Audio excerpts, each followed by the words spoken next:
Përse duhet përsëri të jetë në pushtet mas 3 mandatesh? E ka një mision të mirëfillt, që ka të bëjë me vazhdimsinë e projekteve dhe ka të bëjë edhe me pozicionimin gjeopolitik që Shqipëria ka sot në raport me Bashkimin Evropian. Është një pozicionim i cili vjen si rrjedhojë e leadershipit, më lejoni ta them, e gjithë aktivitetit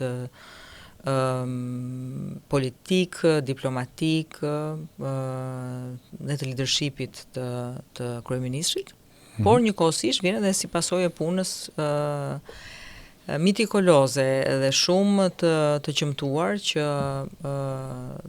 kanë bërë të gjitha ata persona, ata 1000 vetë që merren me bërjen e detyrave të shtëpisë kur flitet për burokracinë e Bashkimit Evropian, që janë dy gjëra që duhet të rrinë paralel me njëra tjetrën.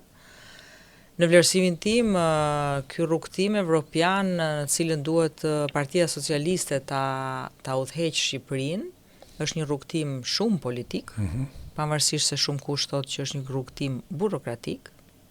Asnjë gjë nuk është burokratike pa politik, asnjë gjë.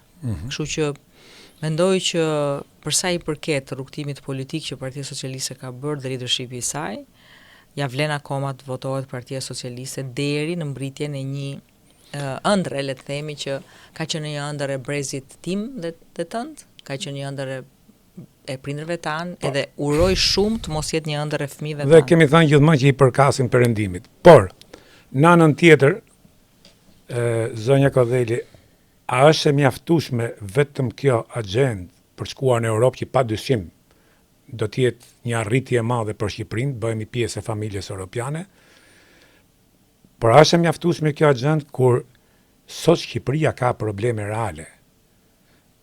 Percepcioni për korrupsionin, duke pasur parasysh që shumë zyrtarë të Partisë Socialiste sot janë në hetim ose të arrestuar për korrupsion.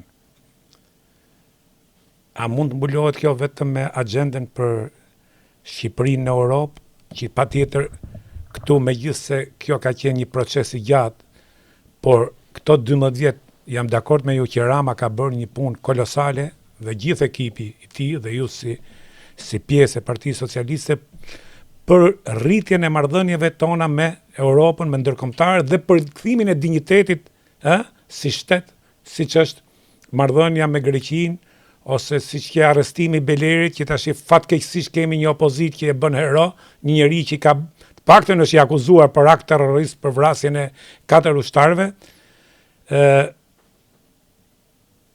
Dhe çfarë mendoni ju se duhet bëjë ndryshe Partia Socialiste në mandatin e 4 flas për problemet e mbrëmshme. Me agjendën e jashtme jemi gjithë dakord që ka ecë shumë mirë.